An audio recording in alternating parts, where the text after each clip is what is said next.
अगर मैं आपसे सवाल पूछूं कि व्हाइट एंड ब्लैक ये दोनों क्या हैं, तो आप लोग क्या कहेंगे?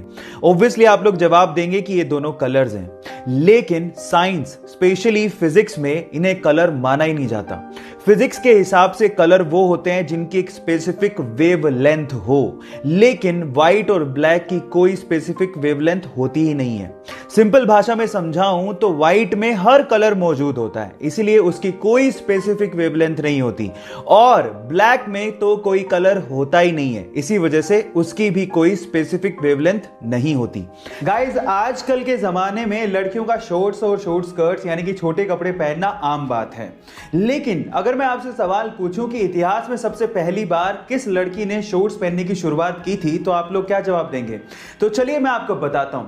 सन 1937 में सबसे पहले सार्वजनिक तौर पे दो लड़कियों ने शॉर्ट्स पहनने की शुरुआत की थी, और जब वो शॉर्ट्स पहन के सड़क पे निकली थी तो बहुत सारे पुरुषों को उन्होंने आकर्षित भी किया था, और इस चक्कर में उस दिन एक कार एक्सीडेंट भी हो गया था। गाइस, है ना अमेजिंग फैक्ट? मात्र 17 साल के हैदराबाद के सिद्धार्थ मंडल ने इतनी छोटी सी उम्र में कुछ ऐसा कर दिखाया है जिसे सुनने के बाद आप लोगों को भी प्राउड फील होगा। गाइस, सिद्धार्थ ने एक चप्पल बनाई है जिसे उसने इलेक्ट्रो शू का नाम दिया है।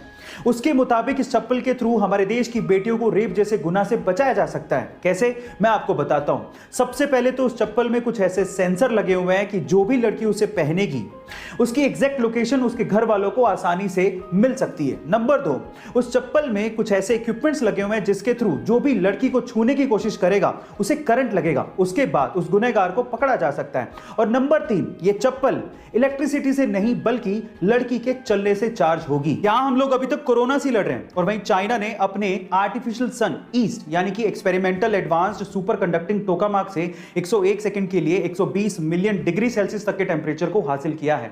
इसके पहले तक ये रिकॉर्ड साउथ कोरिया के नाम था, जिन्होंने 2020 में के स्टार के थ्रू मात्र 20 सेकंड के लिए 100 मिलियन डिग्री सेल्सियस तक के टेंपरेचर को हासिल किया था। इस एक्सपेरिमेंट में चाइना के आर्टिफिशियल सन ने एक समय में 20 सेकंड के लिए 160 मिलियन डिग्री सेल्सियस तक के आंकड़े को छू लिया था, जो कि सन के कोर टेंपरेचर से लगभग 10 गुना है। गाइस, ये आर्टिफिशियल सन न्यूक्लियर फ्यूजन पे काम करता है और ये चाइना के हिफई में है। गाइस, इस सन का इस्तेमाल क्लीन एनर्जी के लिए किया जाएगा। आपको इसके बारे में सुनकर कैसा लगा चैट सेक्शन में जरूर लिखेगा, और ऐसे अमेजिंग वीडियोस के लिए शेयर, सब्सक्राइब एंड लाइक। मिलता है अगली वीडियो में।